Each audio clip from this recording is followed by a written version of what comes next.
estou tirando do 13º andar.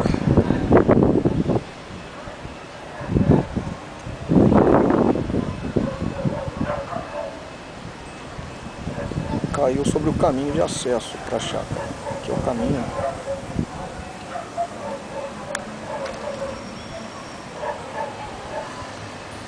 E aqui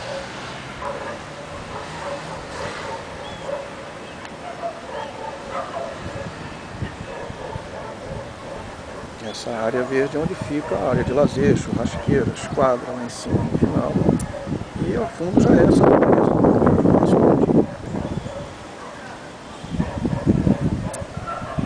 E exatamente aqui que caiu uma árvore que é imensa, que a gente não consegue pegar bem.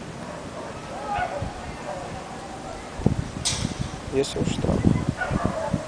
Aqui em cima é a piscina infantil. Está essa árvore ao lado da piscina verde. Ou seja, a piscina infantil está toda coberta. Observa que aqui nós temos outra contenção,